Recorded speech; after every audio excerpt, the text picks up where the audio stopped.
speaking of the team that deliberately may have two quarterbacks, to the team that deliberately put in its third-string quarterback on Sunday night.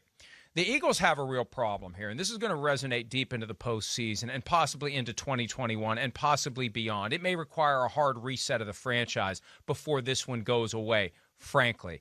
Players aren't happy with what occurred on Sunday night. There was a report from Jeff McClain of the Philadelphia Inquirer that two defensive players were going to confront Doug Pederson during the game after Jalen Hurts was removed for Nate Sudfeld. They were stopped. That Jason Kelce, the starting center, and another offensive player actually did go to Pederson during the game with a what gives kind of a message to him. So we haven't heard much from the players because the Eagles benefited. No locker room after the game. No reporters in the locker room after the game, more accurately. So you don't get those raw reactions and emotions. And I think the quotes coming out of the locker room would have been epic on Sunday night, Charean. Here's Miles Sanders, Eagles running back. No question. 2 days after the fact. Let's hear Miles Sanders 2 days after the fact with his thoughts on what happened on Sunday night. Miles, the decision to take Jalen out obviously has come under great scrutiny locally and nationally. The conversations amongst your teammates. I mean, how do the guys feel? If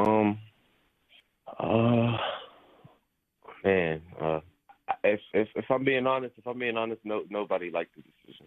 Nobody, and that's all I could say, really. But I don't know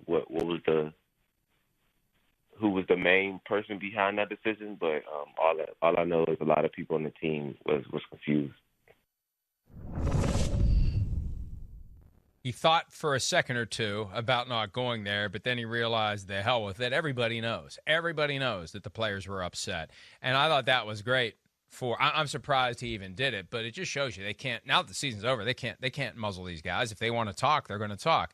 And the failure here, Charean, in my opinion, was that if they were going to lay down in this game, they needed to do a better job of signaling it to everyone ahead of time. Make Nate Feld the starter in that game. That would have been a better signal. A point Sims made today on PFT Live. When Jim Schwartz comes out and says this is a no hat, no T-shirt game for us, that says that they're trying to win.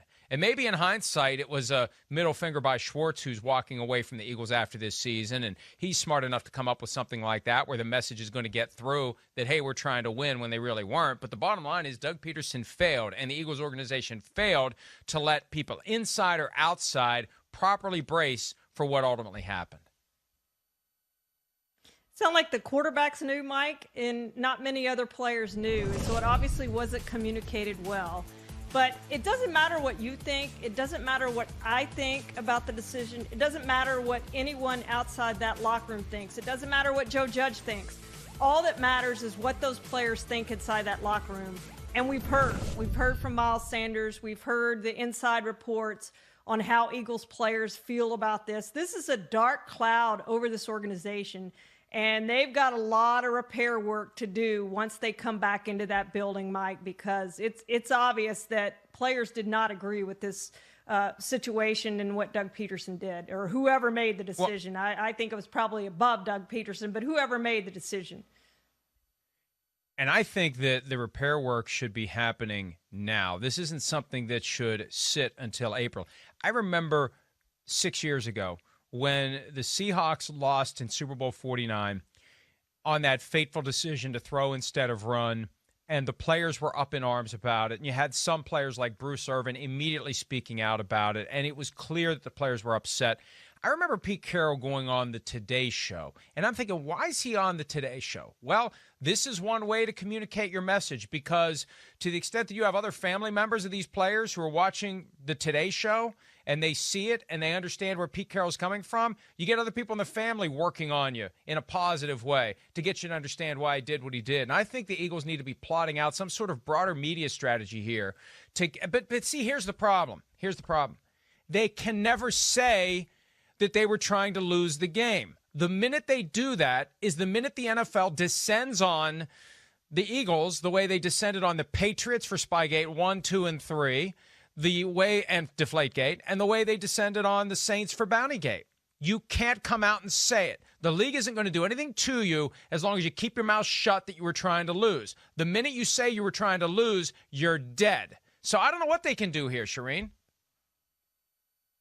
Yeah, it's exactly right, Mike. And They went from 9th overall pick to 6th overall pick by losing. And I get it. Everybody gets it. I think why they did it. But, I keep going back to Travis Kelce's comments from the middle of December. And even if you're out of it, you play to win. And here's the reasons why you play.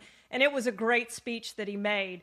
But Doug Pederson and what that organization did during that game basically spit in the face of everything that Travis Kelce said in the middle of December. And so I don't know how you resolve that with Travis Kelce or other players within that locker room, because you said they can't admit it. So I'm not sure how you do this repair work that the Seahawks were able to do and Pete Carroll was able to do in the Super Bowl when Marshawn Lynch didn't get the ball and everyone on that team thought Marshawn Lynch should have gotten the ball.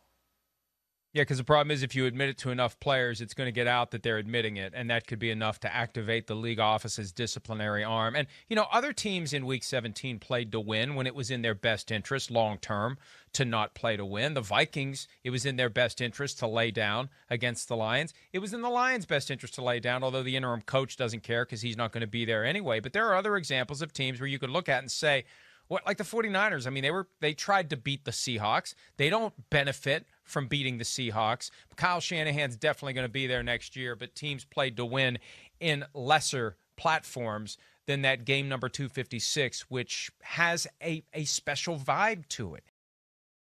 Hi, I'm Mike Tirico, and thanks for watching. Make sure to hit subscribe for the latest news and highlights from NBC Sports.